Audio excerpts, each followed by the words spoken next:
Salam, selamat pagi Bapak Ibu Saudara yang terkasih dalam nama Tuhan Yesus Kristus.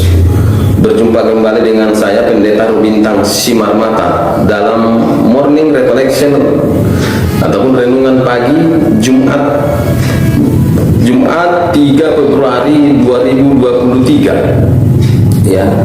Nah, sebelum saya menyampaikan renungan firman Tuhan di pagi hari ini bagi saudara, mari kita berdoa terlebih dahulu.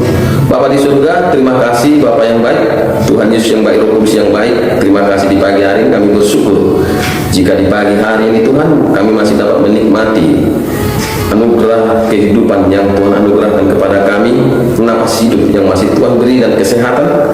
Terima kasih Bapa yang baik, terpujilah Engkau bagi kami, segala hormat pujian bagimu di pagi hari ini Tuhan. Bapa, di pagi hari ini hamba-Mu yang akan menyampaikan suara kebenaran firman-Mu, renungan firman-Mu ya Tuhan, sebagai makanan rohani kami di pagi hari ini Bapa di surga. Penuhi hamba-Mu dengan roh saat ini, roh yang penuh dengan kemuliaan yang dari surga, roh yang penuh hikmat, urapan, pewahyuan dan pengilhaman di dalam nama Yesus. Roh itulah yang berbicara dan berkata-kata menyampaikan suara kebenaran-Mu bagi kami di pagi hari ini ya Tuhan. Terima kasih Bapa yang baik, terima kasih. Kami menolak, kami mematahkan segala ajaran sesat, ajaran yang bukan datangnya daripada Tuhan. Kami patahkan, hancurkan dalam nama Tuhan Yesus Kristus. Ajaran antikris kami tolak dalam nama Tuhan Yesus. Terima kasih Bapa yang baik, terima kasih Tuhan Yesus Roh Kudus. Dengan penuh sukacita yang daripada Roh-Mu kami sambut terima firman-Mu di pagi hari ini. Haleluya, amin. Baik Bapak Ibu yang dikasihi oleh Tuhan, sebagai tema firman Tuhan bagi kita di pagi hari ini, tema renungan kita di pagi hari ini adalah perangkap penyembahan berhala. Perangkap penyembahan berhala dari Mazmur 106 ayat 36 sampai dengan 37. Demikian firman Tuhan. Mereka beribadah kepada berhala-berhala mereka yang menjadi perangkap bagi mereka. Mereka mengorbankan anak-anak lelaki mereka dan anak-anak perempuan mereka kepada roh-roh jahat, dan menumpahkan darah orang yang tak bersalah, darah anak-anak lelaki dan anak-anak perempuan mereka yang mereka korbankan kepada berhala-berhala Kanaan, sehingga negeri itu cemar oleh hutang darah. Mereka menajiskan diri dengan apa yang mereka lakukan dan berzina dalam perbuatan-perbuatan mereka. Ya, jadi perangkap penyembahan berhala. Perangkap artinya adalah jebakan, ya. Jebakan, ya. Jadi perangkap itu adalah jebakan. Sedangkan berhala artinya adalah sesuatu yang didewakan atau yang dikultuskan melebihi Tuhan atau disejajarkan dengan Tuhan, ya. Amin. Bapak Ibu yang kasih oleh Tuhan, jadi berhati-hati dengan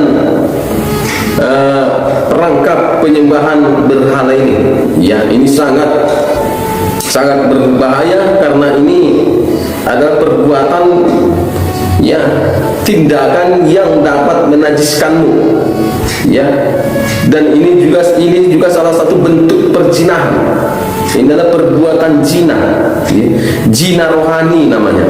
Jadi ketika saudara menyembah berhala, melakukan penyembahan berhala apapun itu, berarti saudara sedang berzina, zina rohani, dan saudara sedang menajiskan diri saudara. Dan tanpa saudara sadari, ketika saudara menyembah berhala, tanpa saudara sadari, saudara sedang terperangkap sebenarnya, bahwa saudara sedang mengorbankan anak lelakimu, anak perempuanmu kepada roh setan, roh jahat. Jadi saudara, Bapak Ibu yang kasih oleh Tuhan, kamu yang sudah jadi orang tua, jangan pernah lakukan penyembahan berhala. Kamu yang sudah jadi orang tua punya anak, jangan lakukan penyembahan berhala, ya. Karena ketika kau sedang melakukan penyembahan berhala, kau sedang terjebak dalam perangkap penyembahan itu. Tanpa kau sadari, engkau telah mengorbankan anak-anakmu, kau telah mengorbankan anak lelakimu dan anak perempuanmu kepada roh setan, roh jahat sebagai korban, sebagai tumbal. Ya, jadi jangan melakukan penyembahan berhala. Ya, menyembah tugu-tugu leluhur jangan. Itu penyembahan berhala. Ya. Atau ke kuburan yang dianggap ya punya kuasa, ya, apapun itu yang dianggap punya kuasa, ya, disejajarkan dengan Tuhan, bahkan melebihi Tuhan. Ya. Dan ini praktek-praktek yang seperti ini sampai hari ini banyak berkeliaran dan dianggap tidak bersalah. Ya. Kalau ada sesuatu masalah dalam hidupnya tidak dapat diselesaikan, pergi ke tempat-tempat berhala, menyembah berhala. Ya. Jangan Bapak Ibu yang kasih oleh Tuhan, karena yang akan menjadi korbannya adalah anak-anakmu, anak lelaki, anak perempuanmu. Kau sedang terperangkap di situ. Ya. Jadi jangan, hati-hati perangkap penyembahan berhala. Apapun masalah pergumulan dalam hidupmu, masalah sakit penyakit, masalah apapun itu, datanglah kepada Tuhan. Tuhan adalah Tuhan yang memiliki segala kuasa, keajaiban. Dia mampu menyelesaikan setiap pergumulan masalahmu. Jadi jangan ke berhala, ya. Jangan melakukan penyembahan berhala bentuk apapun itu hanya karena masalah hidup, pergumulan hidup, karena kau akan terperangkap, anak-anakmu akan jadi korban, ya, dari penyembahan berhalamu itu, ya. Haleluya. Dan itu adalah dosa yang menajiskan, ya. Dosa yang menajiskan. Penyembahan berhala itu bisa menajiskanmu, mengotorimu, sehingga kau menjadi kotor, najis di hadapan Tuhan. Ya. Mari kita lihat dalam Imamat 20 ayat 6 sampai dengan 8. Orang yang berpaling kepada arwah atau kepada roh-roh peramal, yakni yang berzina, dengan bertanya kepada mereka, aku sendiri akan menentang orang itu dan melenyapkan dia dari tengah-tengah bangsanya.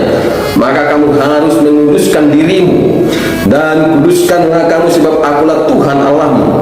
Demikianlah kamu harus berpegang pada ketetapanku dan melakukannya. Akulah Tuhan yang menguduskan kamu.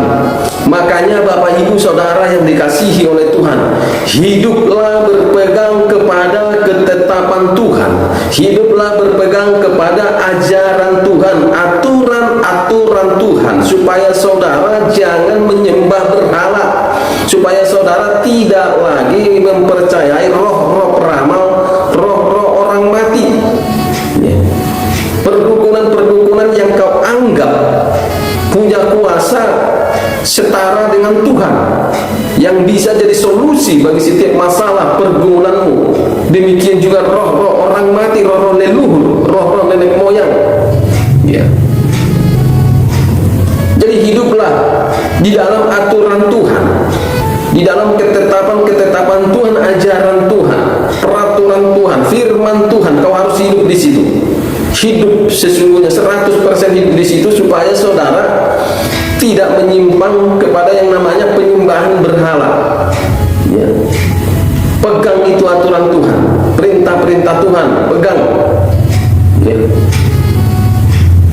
Kenapa ada banyak orang pada saat ini, suku-suku pada saat ini masih terlibat dalam penyembahan berhala? Karena mereka tidak memegang peraturan Tuhan, aturan-aturan Tuhan. Mereka tidak pegang di situ. Yang mereka pegang adalah peraturan-peraturan, aturan-aturan tradisi nenek moyang, ya. Sehingga mereka terseret, ya, ke dalam penyembahan berhala yang dulu pernah dilakukan oleh nenek moyang kita, yang belum mengenal Injil, yang belum mengenal ajaran Tuhan, yang belum mengenal Yesus.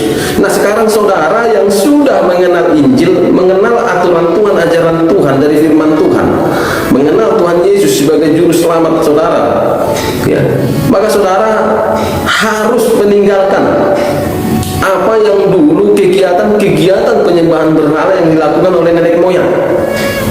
Tidak lagi terlibat di situ. Tapi saudara yang sekarang ini, yang sudah mengenal ajaran Tuhan, aturan Tuhan, ketetapan Tuhan, firman Tuhan, hiduplah di situ. Itulah yang menjadi budaya saudara, ya. Jadi kita sekarang yang sudah menerima ajaran Tuhan, maka ajaran itulah, ajaran yang dari Tuhan itulah yang menjadi tradisi dalam hidup kita sekarang, ya. Makanya jadi Kristen harus benar, terima Tuhan Yesus, Ya, hanya sebatas di mulut, bukan. Kalau sudah terima Yesus sebagai Tuhan dan Juru Selamat, maka harus diterima juga ajarannya. Ya, menjadikan ajarannya, aturannya, ketetapannya menjadi tradisi dalam hidupmu. Jangan ada lagi aturan-aturan lain yang menyeretmu kepada penyembahan berhala, roh-roh orang mati, menyeretmu kepada ya roh-roh peramal. Amin. Bapak Ibu yang kasih oleh Tuhan, ya. Jadi hiduplah dalam pengajaran, hidup dalam ajaran Tuhan. Makanya Bapak Ibu yang kasih oleh Tuhan, cari penggembalaan, cari gereja yang benar-benar mengutamakan ajaran Tuhan. Cari, ya. Jangan berdiam diri di dalam gereja yang tidak bisa membawamu kepada ajaran Tuhan 100%. Tapi cari gereja yang benar-benar membawamu menghidupi ajaran Tuhan sepenuhnya, ya, supaya tidak ada lagi terlibat dalam penyembahan-penyembahan berhala, perangkap penyembahan berhala, ya, supaya anak-anakmu, ya, anakmu laki-laki, anakmu perempuan diberkati Tuhan, tidak jadi korban, ya. Amin. Amin. Bapak Ibu yang kasih Tuhan, cari pengajaran Tuhan. Jadi ke gereja itu cari pengajaran. Makanya kalau saudara ke gereja beribadah, pastikan motivasi saudara itu cari pengajaran, cari firman, ya. Cari pengajaran Tuhan yang benar, bukan asal-asalan, ya. Mari kita lihat dalam Yesaya 8 ayat 19 sampai dengan 20. Dan apabila orang berkata kepada kamu, mintalah petunjuk kepada arwah dan roh-roh peramal yang berbisik-bisik dan komat kamit, maka jawablah, bukankah suatu bangsa patut meminta petunjuk kepada Allahnya? Atau haruskah mereka meminta petunjuk kepada orang-orang mati bagi orang-orang hidup? Carilah pengajaran dan kesaksian. Siapa yang tidak berbicara sesuai dengan perkataan itu, maka baginya tidak terbit pajar. Ya, cari pengajaran. Jadi cara supaya kita benar-benar bebas dan lepas dari yang namanya perangkap penyembahan berhala, maka cari pengajaran, cari pengajaran firman Tuhan yang benar, ya, cari pengajaran firman Tuhan yang benar. Kalau tidak, berbahaya. Dikatakan tadi di sini, kalau tidak cari pengajaran yang Anda terima tidak sesuai dengan apa yang Tuhan ajarkan, Tuhan inginkan, maka bagi saudara tidak akan terbit yang namanya pajar, ya. Pajar itu bicara terang, ya. Jadi nggak ada terang Tuhan di dalam kehidupan saudara kalau saudara benar-benar nggak hidup dalam pengajaran Tuhan, di ajaran Tuhan, nggak hidup sepenuhnya di dalam ajaran Tuhan, ya. Jadi nggak ada terang, sehingga yang ada apa? Kuasa kegelapan, ya. Kegelapan, ya. Jadi hati-hati perangkap penyembahan berhala apapun itu. Bagi Bapak Ibu yang kasih oleh Tuhan, demikian renungan firman Tuhan di pagi hari ini, kiranya jadi berkat bagi saudara. Mari Bapak Ibu yang kasih Tuhan, mungkin saudara yang melihat renungan ini sedang dalam keadaan sakit, dalam pergumulan, mari kita berdoa. Bapak yang baik, terima kasih Tuhan, kami bersyukur Bapa di surga atas renungan firman di pagi hari ini Tuhan, yang sudah menerangi hati kami, ya, jadi berkat bagi kami Tuhan. Kami semakin mengerti. Biarlah Bapa yang baik lewat firman-Mu di pagi hari, renungan firman-Mu Tuhan, tidak ada lagi di antara kami yang melakukan penyembahan berhala, yang terperangkap dalam penyembahan berhala Bapa. Karena berhala-berhala di dalam diri kami, dan siapapun juga yang melihat renungan ini, jika masih ada berhala-berhala di dalam dirinya, saat ini di dalam nama Yesus dipatahkan, dihancurkan dalam nama Tuhan Yesus. Bawa mereka Bapa yang baik ke dalam terang ya Tuhan, Bapa di surga. Rebut mereka Bapa yang baik, bawa mereka ke dalam terang, tawan mereka sepenuhnya dengan Roh-Mu di dalam nama Tuhan Yesus Kristus. Terima kasih Bapa yang baik, supaya anak-anak mereka, anak laki-laki dan perempuan mereka diberkati oleh Tuhan. Terima kasih Bapa, terpujilah Engkau Tuhan, yang sakit Engkau sembuhkan, yang berbeban berat Tuhan tolong dalam nama Tuhan Yesus. Terpujilah Engkau Bapa, dimuliakan lewat kebenaran firman di pagi hari ini. Haleluya, amin. Baik Bapak Ibu saudara yang terkasih, demikian renungan firman Tuhan di pagi hari ini. Salam, Tuhan Yesus memberkati.